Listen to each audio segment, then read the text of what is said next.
오늘 우리에게 주시는 하나님 말씀은 에베소서 4장 1절부터 6절까지 말씀입니다. 신약성경 314면 에베소서 4장 1절부터 6절까지 말씀입니다. 이 계시의 말씀을 제가 받들어 읽어드릴 때 살아계신 주님의 말씀을 들으실 수 있기를 바랍니다. 그러므로 주 안에서 갇힌 내가 너희를 권하노니 너희가 부르심을 받은 일에 합당하게 행하여 모든 겸손과 온유로 하고 오래 참음으로 사랑 가운데서 서로 용납하고 평안에 매는 줄로 성령이 하나 되게 하신 것을 힘써 지키라. 몸이 하나요 성령도 한 분이시니 이와 같이 너희가 부르심의 한 소망 안에서 부르심을 받았느니라. 주도 한 분이시요 믿음도 하나요 세례도 하나요 하나님도 한 분이시니 곧 만유의 아버지시라. 만유 위에 계시고 만유를 통일하시고 만유 가운데 계시도다. 아멘. 내일이 설 명절입니다. 그래서 오늘은 우리가 남들과 똑같이 그렇게 좀 인사해도 좋을 것 같아요. 즐거운 명절 되십시오. 우리 옆에 계신 분들 보면서 인사 나눕시다. 즐거운 명절 되십시오. 기쁜 명절 되시기 바랍니다. 즐거운 명절 되세요. 여러분, 명절을 즐겁게 보내는 게 그렇게 쉬운 일 아니라는 거 혹시 알고 계세요? 신문 읽다 보니까 명절이 즐겁지 않은 사람들 그래가지고 혼자 사는 사람들로부터 시작해서 또 명절에 이 물건을 팔아야 되는 사람들, 또 추운 데서 나라를 지키는 군인들, 여러 일꾼들이 이 명절이 마냥 좋은 것만은 아닌 시간들을 보냅니다. 그런 면에서 우리가 명절을 보낼 수 있고 기왕이면 그렇게 보낼 수 있다면 서로 즐거울 수 있다면 더욱 좋겠습니다. 왜냐하면 우리의 이 즐거움, 기쁨이라고 하는 것이 하나님께서 우리에게 주기 원하시는 아주 소중한 것들 가운데 이제 한 가지가 되기 때문입니다. 어느 목사님이 자녀 이름을 지으셨는데 지열이라고 이름을 지으셨어요. 생각해 보니까 흔하지 않은 것 같아요. 제가 만나본 중에 그 이름을 쓰시는 분을 본 적이 없는 것 같은데 지열. 알지자에다가 기쁠 열자를 써서 이름을 지으셨더라고요. 기쁨을 알라 하는 의미라고 해석을 합니다. 이게 그냥 단순하게 기뻐하면서 살아라 라고 하는 의미가 아니라 살면서 무엇이 기쁘고 무엇이 행복한지를 알라라고 하는 의미에서 그런 이름을 지어주셨다고 합니다. 기쁨이라고 하는 것이 중요합니다. 이제 그러다 보니까 하나님께서 우리 마음속에 욕구라는 걸 집어넣으셨어요. 그래서 욕구를 가지고 살아갑니다. 여러 가지 욕구가 있는데 어쨌든 그 욕구가 채워지면 이제 기쁨이 생깁니다. 그리고 욕구가 채워지지 않으면 불만이 생기는 거예요. 그래서 욕구 불만이다 이제 이런 말을 하잖아요. 그러다 보니까 많은 학자들이 우리 안에 내재된 이 욕구를 이제 연구를 많이 했어요. 여러분들 들어보신 것 중에 아브라함 메슬로우의 욕구 단계설 제일 많이 들어보셨을 것 같아요. 욕구의 계단이 있어서 제일 기본적으로 생존 욕구, 먹고 사는 욕구가 해결돼야 되고, 그게 해결되고 나면 그 다음에 안전 욕구, 애정 욕구, 그 다음에 존중 욕구, 자아 실현의 욕구 해가지고서 계단식으로 욕구가 발전한다라고 분석한 이론입니다.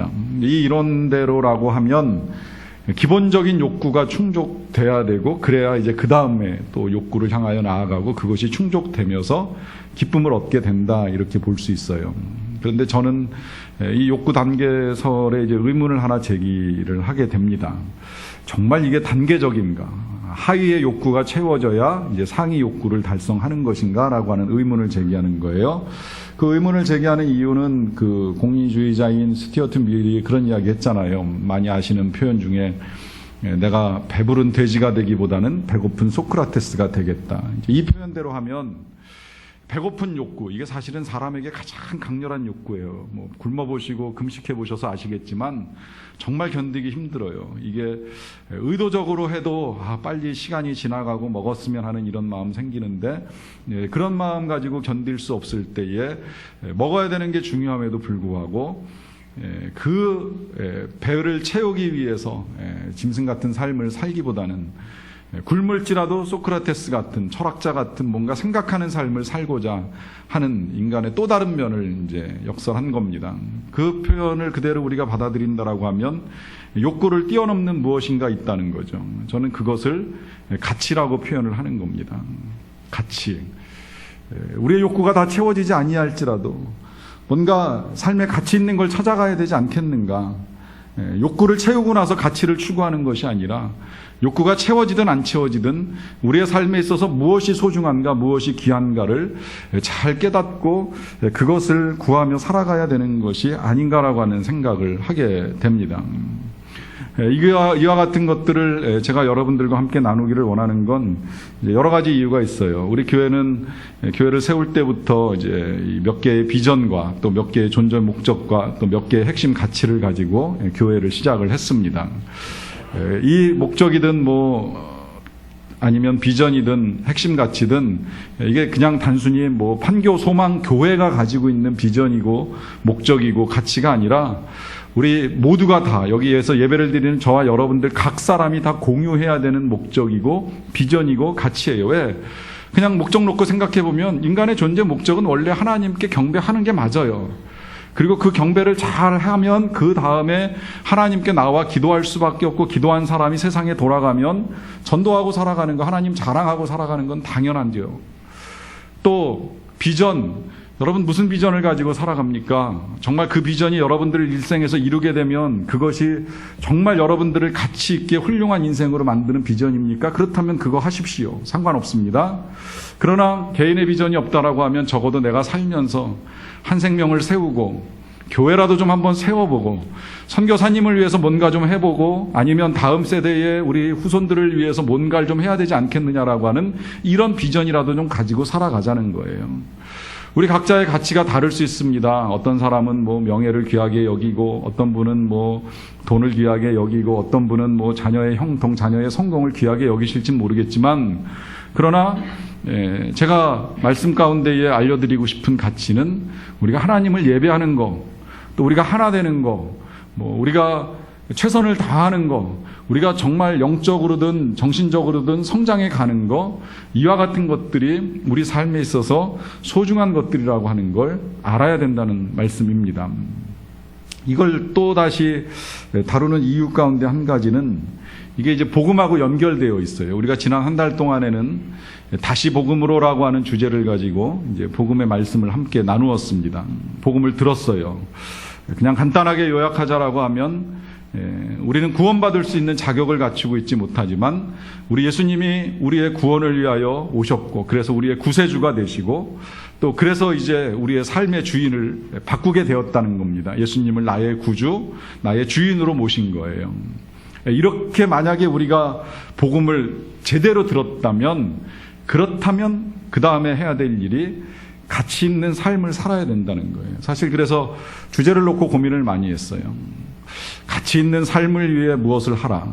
아니라면 복음을 들었다면 무엇을 하라. 이제 이렇게 전달하고 싶은 마음이 컸습니다. 왜냐하면 지금 이 가치들이 복음을 들은 자들이 해야 될 마땅한 일들이기 때문입니다. 제가 이렇게 말씀드리는 건 이제 성경에 근거하는데요. 오늘 본문 1절에 보면 이렇게 시작이 됩니다. 그러므로 주 안에서 갇힌 내가 너희를 권하노니 너희가 부르심을 받은 일에 합당하게 행하라. 우리가 읽은 이 에베소서 말씀 아시겠지만 사도 바울이 로마 감옥에 갇혀 있을 때 에베소 교회 성도들에게 보낸 편지입니다. 그래서 본인이 갇혀 있다고 표현을 하고 있어요. 이 사실만 놓고 봐도 또 다시 이걸 확인하는 거예요. 사람이 감옥에 갇혔다. 경험 없지만 우리가 상상할 수 있는 건 감옥에 있는 사람에게 있어서 가장 강렬한 욕구는 뭐예요? 감옥에서 나가는 겁니다. 자유를 얻는 거예요. 이게 가장 강렬한 욕구 아닙니까? 누구라도 그럴 거라고 생각해요. 형기가 줄어들고 또 빨리 출소할 수 있는 시간만을 기다리는 것이 감옥에 갇힌 사람들의 공통된 마음입니다. 그런데 사도 바울은 그런 욕구보다 앞서는 가치를 가지고 있어요. 그 가치가 뭐냐면 이 에베소 교회 성도들을 사랑하고 그 성도들을 세워주고 그 성도들을 영적으로 도와주기 위해서 무엇을 해야 되느냐라고 하는 고민을 하는 거예요. 본인의 욕구보다 가치를 추구하는 겁니다. 이제 그러다 보니까 감옥에서 어렵게 쓸 수 있는 필기구와 종이가 됐을지 아니면 양피지가 됐을지는 모르겠지만 그거 구해가지고 장문의 편지를 써요. 이 에베소서 6장에 걸친 편지를 씁니다. 그리고 보낼 수 없으니까 사람을 찾아가지고 도와달라 부탁을 해서 그 로마에서부터 그 멀리 에베소까지 편지를 보내는 일을 하는 겁니다. 그 정도 능력되면 이렇게 저렇게 애써가지고서 감옥에서 나가는 일을 먼저 할 것 같은데 그 일을 먼저 하는 것이 아니라 사람 세우기 위해서, 교회를 지켜주기 위해서 편지를 써서 보내는 일을 하는 거예요. 그 보내는 일을 하는 중에 쓰는 편지 말에 내가 주 안에서 갇힌 내가 너희를 권하노니 너희가 부르심을 받은 일에 합당하게 행하라 그래요. 여기 이 부르심을 받은 일에 합당하게 행하라고 하는 이 말이 바꿔서 이야기하면 너희가 복음을 들었다면 그 복음에 합당하게 행하라, 이제 이렇게 말씀하시는 겁니다. 이 부르심에 대해서는 4절에서도 또 한 번 강조가 되는데요. 몸이 하나요 성령도 한 분이시니 이와 같이 너희가 부르심의 한 소망 안에서 부르심을 받았느니라. 두 번이나 반복해서 너희들이 부르심을 받았다, 다시 말하면 복음을 들었다 말씀하시는 거예요. 그렇다면 그 부르심 받은 거에 합당하게 행하여야 하는데 그 합당하게 행하는 것이 바로 가치를 따르는 삶이라고 하는 것입니다. 그 가치를 따르는 삶 가운데 첫 번째 추구해야 될 가치가 이제 바로 이것, 하나 되라 하는 거예요. 하나 되라. 조금 순서가 뒤바뀐 것처럼 보여요. 원래 이제 우리 교회가 가지고 있는 핵심 가치는 예배부터 시작이 됩니다. 예배와 섬김으로부터 시작이 돼서 탁월과 최선, 그 다음에 이제 일치와 연합이라고 하는 가치로 이게 순서대로 연결이 되고 있는데요. 하나되라가 먼저 나왔어요. 이제 여기 그냥 제 인간적인 의도와 성경적인 의도가 함께 담겨 있습니다. 이제 인간적인 의도는 내일부터 명절이 시작이 되니까 또 하나 되기 힘든 사람들을 만나는 분들이 많이 계셔요. 명절이 가족들과 하나 되는 시간이면 참 좋겠는데 또 한편으로는 그걸 힘들어하는 분들이 많다는 걸 알다 보니까 어떻게 우리가 그럼 하나 될 수 있는가, 이제 그 방법을 제가 오늘 알려드리고 싶은 인간적인 마음도 있었고요. 또 한편으로는 인간적이지만 않고 성경적이라고 말씀드리는 이유는 성경이 그렇게 우리에게 말씀합니다. 지난 수요일에 우리가 산상수훈 강해 말씀 함께 나눴는데 수요일 날 바로 나눴던 말씀이 바로 그 말씀이에요. 너희가 제단에 예물을 드리기 전에 형제에게 원망 들을 만한 일이 생각나거든 예물을 두고 가서 먼저 화목하고 그 후에 와서 예물을 드리라. 놀랍게도 오늘 기도해 주신 분이 기도 중에 이 말씀 한 번 더 우리에게 들려주셨어요. 예배 드리기 전에 먼저 형제와 불화해서 원망 들을 만한 것이 생각나는 것이 있으면 일단 예물 내려놓고 가서 먼저 화해하고 와서 예배 드리라는 거예요. 화해하고 예배하는 겁니다. 예배하고 화해하는 것이 아니라, 그러니까 하나 되는 것이 먼저고 예배하는 것이 나중이에요. 그렇다고 해서 또 뭐 화해 못했기 때문에 난 예배 못 드려 그러면서 둘 다 버리라는 이야기 절대 아닙니다. 분명히 예수님 말씀하시기를 그 후에 와서 예물을 드리라고 말씀하셨기 때문에 이거 못했다고 저거 포기하라는 것이 아니라 이것도 하고 저것도 하라는 거예요. 하나 되고 예배 드리라는 거예요. 이 하나 되는 것이 그만큼 중요합니다.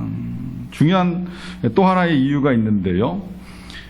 교회는 공동체입니다. 주님의 몸이라고 표현을 하는 이 교회는 공동체인데 이 공동체는 되게 중요합니다. 왜 중요한지를 이렇게도 생각을 해봤어요. 오늘날 교회들이 굉장히 어렵습니다.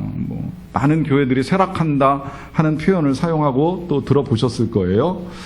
원인을 생각해 봤어요. 간단하게 그냥 정리하자면 첫째는 교회가 복음을 잃어버렸어요. 교회가 문화의 옷을 입고 문화에 포장되어 있는 건 맞지만 지나치게 이제 문화에 흡수되다 보니까 정말 전해야 될 복음을 잃어버리고서는 인간 중심의 교회, 문화 중심의 교회가 돼버렸어요. 저도 그 사실을 최근에 뒤늦게 깨닫고 복음 중심의 교회로 바꾸어가기 위한 작업을 조금씩 해나가고 있습니다. 이제 이것이 첫째 원인이라고 보고요. 또 두 번째 원인은 교회가 거룩함을 상실했습니다. 이 윤리를 잃어버렸다고 보는 거예요. 목회자들이 제일 죄가 많고요. 그 다음에 그러다 보니까 성도들도 똑같이 영향을 받아가지고 세상에서 세상 사람들과 그냥 똑같이 살아가요. 그러다 보니까 우리가 보여줄 게 없으니까 빛도 안 나고 빛이 안 나니까 어둠에 있는 사람들이 빛 가운데로 나오려고 하지 못하고 그러다 보니까 교회가 쇠락하는 건 너무 당연한 거죠. 이제 여기에 또 하나의 원인이라고 한다면 저는 공동체성을 상실했다고 보는 겁니다. 복음을 상실하고 거룩함을 상실하고 공동체성을 잃어버렸다. 왜냐하면 공동체는 능력입니다. 하나님이 만드셨다고 말씀드렸잖아요. 가정 공동체, 교회 공동체. 이 공동체가 공동체성을 제대로 발휘해야 되는데 세상이 지금 이제 개인주의적 성향이 굉장히 강해져요. 우리가 저는 보다 말았는데 왜 응답하라 1988 보면서 많은 사람들이 추억하고 뭐 감동을 받았다는 이유 가운데 한 가지는 한 마을에 어울려 살아가는 그 사람들의 주고받는 따뜻한 이 뭐라 그럴까요? 공동체성 때문에 그 드라마를 만족스럽게 보신 분들 많은 것 같은데, 이런 것들이 개인주의화 되면서 사라져가기 시작을 한 거죠. 근데 안타깝게도 그런 개인주의적인 사회 성향이 그대로 교회 안에 들어와 버렸어요. 그러면서 교회가 가지고 있었던 공동체성이 상실이 돼버렸습니다. 이 공동체성이 상실되면 원래 가지고 있었던 기능이 사라지면서 무력해져요. 가정이 힘들어지는 이유가 바로 거기에 있어요. 가정은 공동체입니다. 하나님 세우신 공동체라고 말씀드렸잖아요. 이 가정이라고 하는 것이 아무리 세상이 험하고 힘들어도 가정에 왔을 때 평화가 있고, 가정에 왔을 때 안식이 있고, 가정에 왔을 때 위로가 있어서 가정에서 힘을 얻고 다시 세상을 향해서 나갈 수 있도록 서로 격려하는 공동체여야 되거든요. 그런데 이것이 오늘날 가정에서 아버지는 돈만 벌어오는 사람으로 만들어지는 경우도 있고, 자녀는 공부를 해야 되고 공부를 하다가 안 되면 그것 때문에 위로를 받기보다는 오히려 책망받고 야단맞고 혼나는 일들이 많아지다 보니까 아무런 위로와 재생산의 능력은 다 사라져버린 거예요. 그리고 각자 그냥 역할만 해나가고 살아가는 거죠. 능력이 없어져 버렸어요. 가정 본래의 기능이 사라져 버린 겁니다. 교회도 역시 마찬가지예요. 공동체 일대에 이 공동체 안에 주님이 거하시고, 그러므로 말미암아 하나님의 능력을 가지고 세상을 향해서 나갈 수가 있는 것인데, 우리가 교회 안에서 그런 일들을 경험하지 못하다 보니까 교회가 약해질 수밖에 없는 거죠. 제가 그래서 불편함에도 불구하고 말씀을 나누기 전에 인사를 나누는 이유, 이거 공동체의 전 출발점이라고 본 거예요. 도대체 교회 와서 예배 드리는데 내 옆에 있는 사람이 누군지 얼굴이라도 좀 한번 보고 인사 나누고 관심 갖고, 이게 공동체의 시작이라고 본 겁니다. 거꾸로 보면 공동체의 끝이 뭐예요? 아니, 분열의 시작이 뭐예요? 외면하는 거잖아요. 모른 척하는 거잖아요. 봐도 안 본 척하고 그냥 무관심하게 지나가는 것. 이걸 깨트리기 위해서 여기서부터 시작을 하는 겁니다. 그래서 인사 나누고 관심 갖고, 더 나아가서 사실은 이건 시작이지요. 더 나아가서는 그냥 앉아서 예배 드린다라고 해서 공동체가 아니라 서로 간에 모이기에 힘쓰고 모이면서 함께 힘든 것도 나누고 기도 제목도 나누고 함께 기도하고 응답받으면서 하나님의 역사도 보고 간증하고, 이제 그러면서 나아갈 때에 그야말로 교회가 능력이 회복이 되고 음부의 권세를 이기는 교회가 된다는 것입니다. 그렇게 되기 위해서 제일 먼저 당부하는 것이 하나되라고 말씀하시는 거예요. 하나되라. 근데 이 하나됨이 쉽지 않아요. 특히 이 명절에 때때로 이 하나됨이 어려워서 벌써 며칠 전부터 스트레스를 받기 시작하는 분들이 계시다는 것도 이제 많이 들었습니다. 자, 어떻게 하나 될 수 있는가? 먼저 3절 말씀 봅니다. 평안에 매는 줄로 성령에 하나 되게 하신 것을 힘써 지키라 그래요. 자, 정확하게 성경대로 표현하자 그러면 제목이 잘못됐어요. 오늘 설교의 제목이 잘못됐습니다. 하나 되라가 아니라 성령께서 하나 되게 하신 것을 힘써 지키랍니다. 그러니까 하나 되려고 애쓰지 말고 이미 하나 되게 해 주셨으니까 그 하나 되게 하신 것을 지키라는 거예요. 그 가정이든 교회든 마찬가지입니다. 가정이 만들어질 때에, 교회가 만들어질 때 이미 하나님께서 하나 되게 해 주신 거예요. 하나 되라가 아니라 그 다음에 우리가 해야 될 일은 힘써 지키는 것밖에 없습니다. 주례할 때 보면 꼭 이제 주례자가 목사인 경우에는 주례 다 끝나고 나면 성원 선포 해주게 되는데, 성원 선포가 그렇잖아요. 하나님께서 짝지어 주신 것을 사람이 나누지 못할지니라, 이렇게 이제 선포해 줍니다. 하나님이 가정 딱 만들 때에 짝 지어 주신 거예요. 이걸 사람이 나누면 안 된다는 거잖아요. 그러니까 이미 만들어 주신 거예요. 짝으로 하나로 만들어 주셨어요. 근데 사람이 나누면 안 되는데 어떻게 하면 안 나눠지느냐? 그게 오늘 이 말씀대로 하면 힘써 지켜야 됩니다. 힘써. 성경은요, 어떤 당부를 할 때에 뭐 이렇게 저렇게 너희가 뭐 서로 사랑하라, 뭐 쉬지 말고 기도하라, 범사에 감사하라, 이런 표현할 때 힘쓰라는 말씀을 잘 하시지는 않습니다. 힘써서 기도하라, 힘써서 감사하라, 이렇게는 말씀 안 하세요. 그런데 유독 오늘 이 말씀에서는 힘써 지키라 그래요. 그럼 무슨 의미가 되는 거예요? 그만큼 지키기가 힘들다는 겁니다. 하나 되게 하신 것을 지켜나가는 것이 쉽지 않다는 거예요. 어려운 일이라는 걸 하나님도 알고 계시는 거예요. 그러니까 당부하시는 거예요. 그 어려운 거를 힘써야 된다. 힘써서 지켜라 라고 하는 당부를 하는 겁니다. 그럼 이제 어떻게 하는 것이 힘쓰는 것인가 구체적으로 좀 보겠습니다. 2절 말씀입니다. 모든 겸손과 온유로 하고 오래 참음으로 사랑 가운데서 서로 용납하라 그래요. 자, 이 말씀 속에 이제 하나됨의 원리가 여러 가지가 있습니다. 그 첫째가 바로 겸손하라는 거예요. 겸손하라. 겸손하면 하나 될 수 있습니다. 겸손하면. 만약에 누군가 정말 하나 되기가 힘들다라고 생각되면 이렇게 생각하시면 틀림없어요. 내가 잘나서 그렇다 생각하시면 돼요. 사실은 잘난 것도 아니고 잘난 척하는 거죠. 잘났다고 착각을 해서 그러는 거예요. 바꿔 말하면 교만해서 그런 겁니다. 내가 교만하니까 그 사람하고 안 맞는다고 생각을 하는 거죠. 그 사람이 잘못된 거 아닙니다. 우리 그렇게 생각 많이 해요. 그 사람이 나빠서 진짜 하나 되기 힘들다. 진짜 그 사람만 나쁜 걸까요? 나는 문제가 없는 걸까요? 정말 나쁜 사람은 세상에 그렇게 많지 않습니다. 아니, 나쁘기로 따지면 안 나쁜 사람 없다고 생각하는 게 차라리 더 편할 수도 있어요. 그가 나쁘든 안 나쁘든 간에 내가 겸손하면 되는 겁니다. 내가 교만하니까 그 사람이 나빠 보이고 그 사람이 나빠 보이니까 그 사람하고는 죽어도 함께 할 수 없다고 생각하는 것입니다. 우리가 이런 마음이 들 때가 있어요. 감히 나한테 그럴 수 있나라고 하는 마음이 들 때가 있습니다. 이제 오늘 생각을 좀 바꾸세요. 이 말씀 듣고 가신다라고 하면 이렇게 생각하세요. 감히 나한테 그럴 수 있지. 내가 뭐라고? 내가 도대체 뭐라고 그 사람이 나한테 그러는 게 당연하지라고 생각하면 힘들 거 하나도 없어요. 뭐 내가 잘났으면 얼마나 잘났겠습니까? 생각해 보세요. 돈 조금 많이 벌었다고, 공부 조금 더 했다고, 뭐 남들보다 뭐 조금 더 이루었다고, 뭐 그렇게 대단한 것 같아요? 실은 다 거기서 거기라는 거예요. 크게 다르지 않다는 거예요. 잊지 마세요. 별반 다르지 않다. 내가 더하면 더했지 덜하지 않다라고만 생각해도 하나 되는데 큰 불편함이 없습니다. 그렇지 않다면 내가 교만해서 그렇다고 생각하면 하나 되기가 어려운 거예요. 부부도 그렇고 교회 공동체 안에 누구를 만나도 그렇습니다. 주님 보실 때 다 거기서 거기인데 우리가 자꾸 우리의 잣대로 판단하고 비판하면서 평가하려고 하니까 달라 보이는 것뿐이지 크게 다르지 않다라고 하는 것입니다. 그 다음에 이제 또 하나는 온유를 말씀하시는데 온유한 사람, 싫어하는 사람 없다고 생각을 해요. 저도 솔직히 그렇습니다. 목회하다 보면 부드러운 사람 아무래도 상대하기 편하네요. 까칠하면 좀 힘들어요.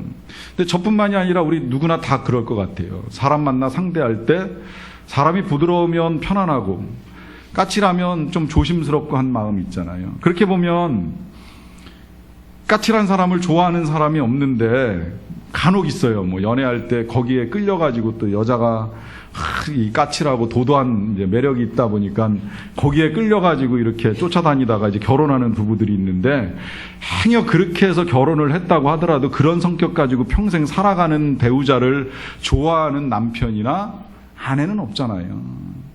그렇게 생각해 보면 우리가 부드러워야 된다라고 하는 것이거든요. 근데 이 부드러움이라고 하는 것이 잘 안 돼요. 안 되기 때문에 우리가 지난 특별 새벽 기도의 시간에 온유한 자가 복이 있다라고 하는 말씀 들을 때 방법을 가르쳐 드렸죠. 자꾸 이것만 기억하시면 돼요. 내 뜻대로 마시고 주님 뜻대로 하십시오. 자꾸 내 뜻, 내 생각을 고집하다 보니까 거칠어지는 거예요. 그런데 그걸 내려놓고 내 생각하고 좀 맞지 않지만 주님 뜻이라면 제가 받아들이겠습니다라고 생각하고 용납하면 부드러워지는 거예요. 지금 이 상황이 못마땅하지만 이 못마땅한 것도 하나님의 뜻이라면 제가 받아들이겠습니다라고 하면 그때 우리 마음이 부드러워지는 것입니다. 그러면 온유해지고 이 온유함이 하나됨의 열쇠가 된다라고 하는 것입니다. 여기까지도 어려우면 이제 그 다음에 주님이 주신 요구가 세 번째로 오래 참음이라고 하는 도구예요. 사랑 가운데서 서로 용납하라고 하시면서 오래 참으라 그래요.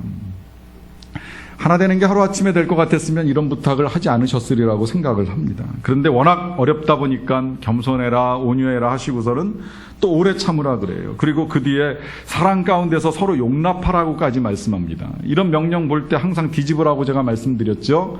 용납해라 말씀하시는 건 뭐예요?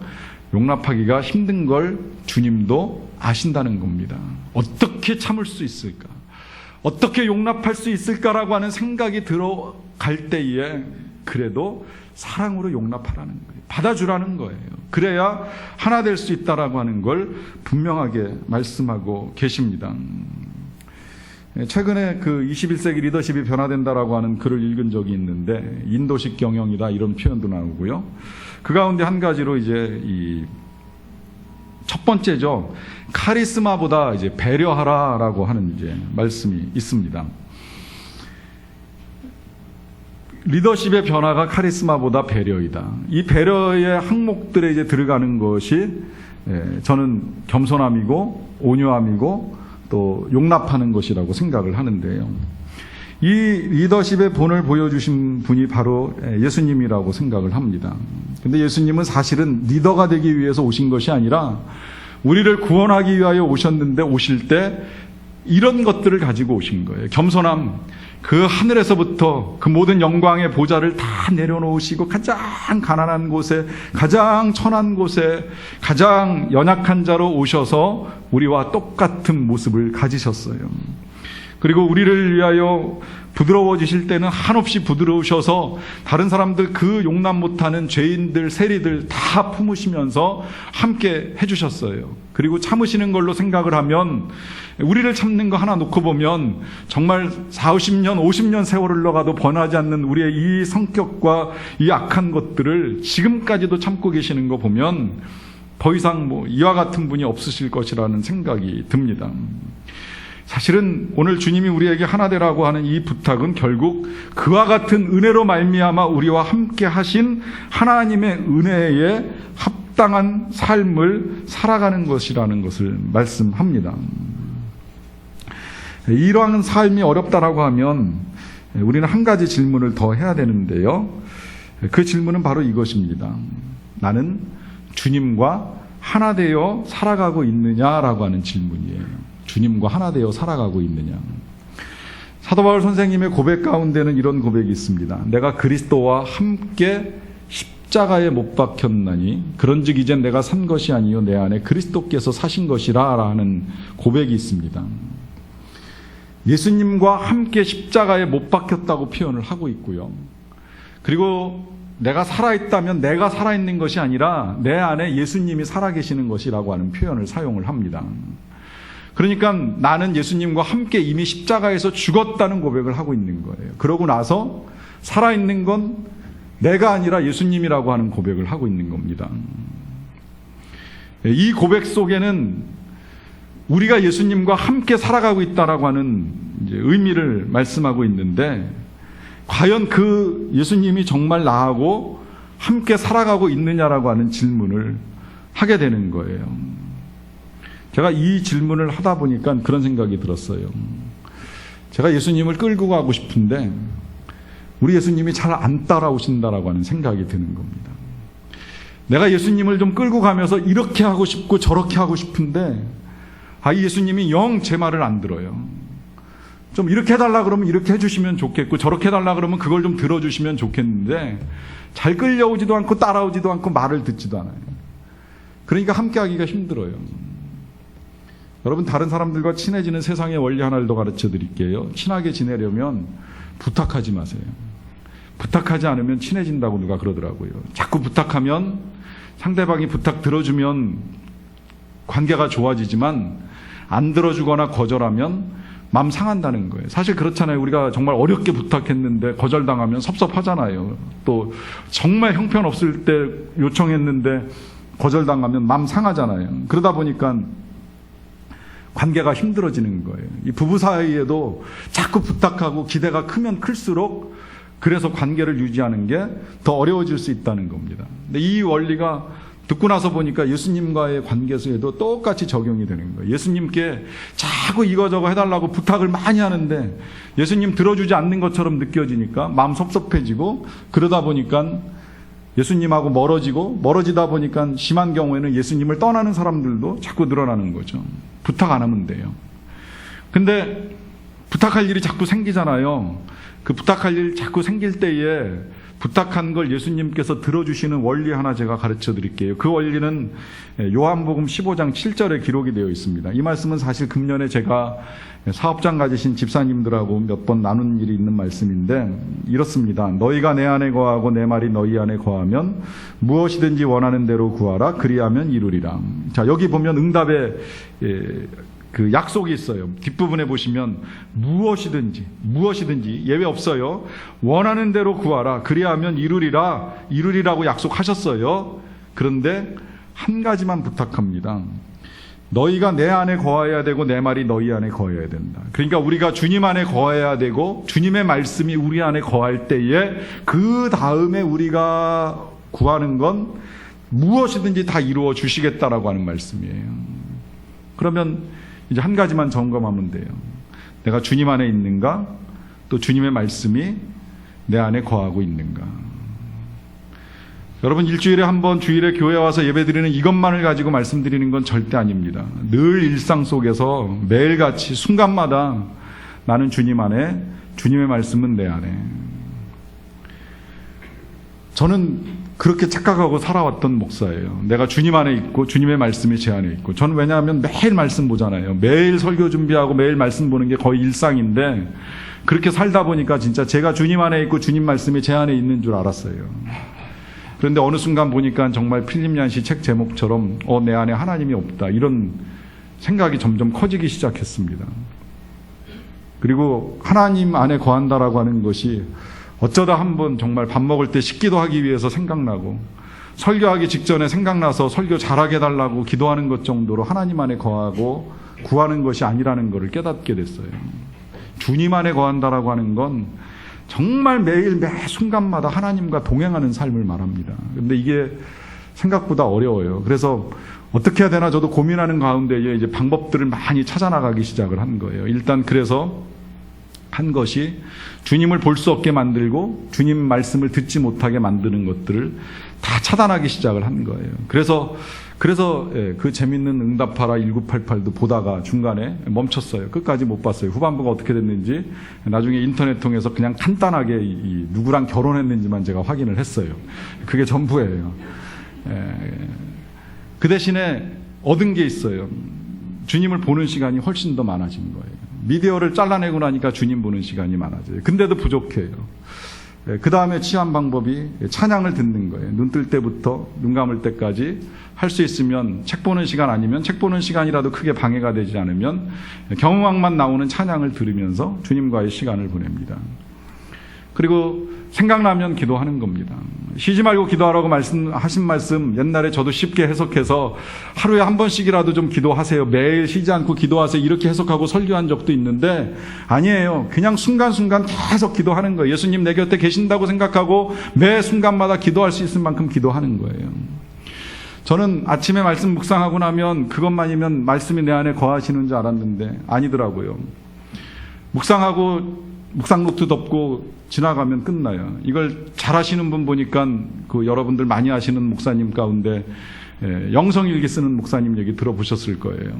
영성으로 일기 쓰는 거는 주님과 대화를 위해서 쓰는 거잖아요. 저는 우리 교회 성도님들이 묵상 노트 가지고 가서 묵상하기 힘드시면 그 노트를 그냥 영성 일기 노트로 쓰셔도 좋을 것 같아요. 어차피 뭐 매일 한 페이지씩 쓸 수 있도록 공란도 많이 만들어져 있으니까 거기다가 쓰시면서 주님과 좀 교제하고 대화하는 시간도 가지셨으면 좋겠어요. 그것도 부족하면 또 해야 될 일, 할 수 있는 것 중에 하나가 뭐냐면 예수님 얼굴을 좀 많이 보세요. 물론 뭐 예수님에 대한 논란도 많아요. 예수님이 진짜 그렇게 잘생겼냐, 코가 크냐, 뭐 백인이냐, 뭐 여러 가지 논란 많지만 그 논란이 지금 중요한 게 아니라 예수님을 생각을 많이 하기 위해서 예수님의 얼굴을 많이 볼 수 있는 시간을 가지는 것도 굉장히 도움 많이 됩니다. 예수님을 생각하는 데 도움이 된다는 거예요. 저는 유럽의 교회들 가보면 왜 특히 동방정교회는 예수님 얼굴 그려져 있는 그림이 정말 많아요. 근데 얼마 전까지만 해도 이해 못했어요. 왜 교회 안에 저렇게 예수님 그림이 많을까? 진짜 놓을 자리가 없을 만큼 쌓여있는 교회들도 보면서 저거 우상 아닌가라고 하는 시비도 있었었고, 또 한편으로는 뭐 저렇게까지 교회를 그림으로 장식해야 되는가 생각했었는데, 근간에 와서 알게 됐어요.